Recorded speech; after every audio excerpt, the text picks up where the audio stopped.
guys, I'm making puff puff today for the family, so I'll show you how I do that because I've had a few requests on my shorts video on how I prepare my puff puff. So I'm using self-rising flour, so that's 1 kilo. I'm just going to pour that into the bowl. Add a sachet of yeast, mix that up quickly. Set that aside. Here I've got 1/2 liter of lukewarm water.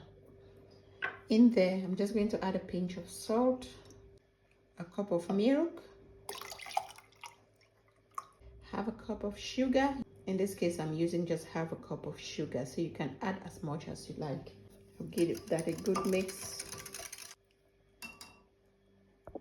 Then I'm just going to pour the milk and water mixture into the flour bowl. There we go. I prefer using my hand to do this mixture. I can use a mixer, but in this case, I just prefer using my hand.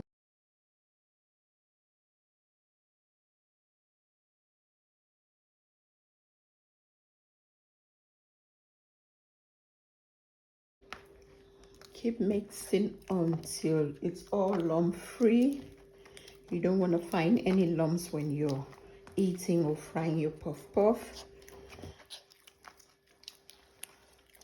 You know the consistency is okay when you can easily pass your fingers. See how I pass my finger? As I earlier said, you can use a mixer if you want. So for me, as you can see, this is the perfect consistency. Clean up the corners of the bowl and leave it standing for it to rise. So I might leave it standing for about 30 minutes or an hour, depending on the temperature. If the temperature in your house is warm enough, you don't need to leave it standing for more than 30 minutes or an hour. But if it's cold, it takes a little bit time to rise. But in this case, the temperature today is about 25 degrees in the UK. So I will leave this standing just for about 30 to 45 minutes before we start frying. So just put a clean cloth over it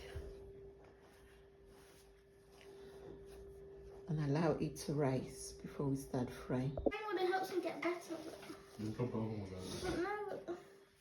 Hey, look, Papa. Whoa, that's massive. That's how the dough has risen, so it's time to start frying. Look at that.